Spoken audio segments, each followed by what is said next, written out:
Good morning all of you. आज का हमारा टॉपिक है न्यूक्लियस। तो देखेंगे कि न्यूक्लियस होता क्या है। न्यूक्लियस की खोज किसने करी थी। Common name of nucleus. Robert Brown 1831 discovered nucleus. Nucleus control of function of cells. Nucleus cells के फंक्शंस को कंट्रोल करता है। Common name of nucleus brain of cells. इसे कोशिका का मस्तिष्क कहा जाता है। Distribution the nucleus is found in all living cells including prokaryotic and eukaryotic cells. Nucleus सभी सजीव कोशिकाओं जैसे कि प्रोकैरियोटिक और यूकैरियोटिक कोशिकाओं में उपस्थित होता है। The nucleus is absent in RBC and viruses.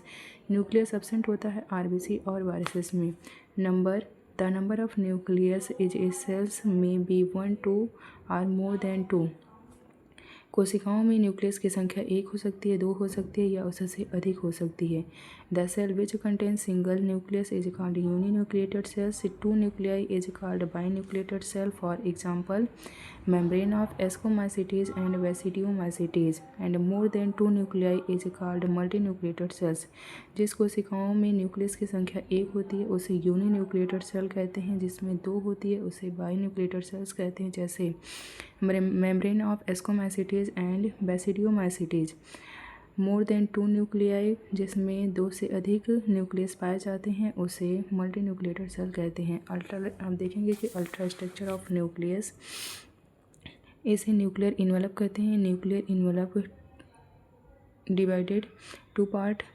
First होता है आउटर मेम्ब्रेन और सेकंड होता है न्यूक्लियर इनर मेम्ब्रेन।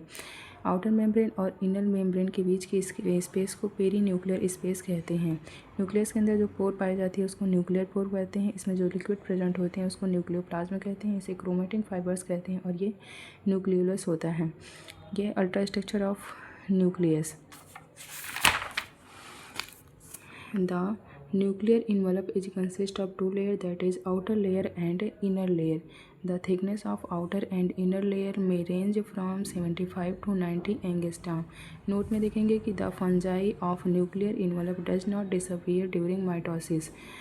माइटोसिस के प्रोसेस के समय फंजाई में न्यूक्लियर इन्वेलप जो है डिसअपियर नहीं होती है। इस प्रोसेस को कैरियोकोरेसिस कहते हैं। अब देखेंगे न्यूक्लियस का function. It provide medium for nucleolus and chromatin fiber. It provide proper shape to the nucleolus. It help to the transportation of ions and other molecules.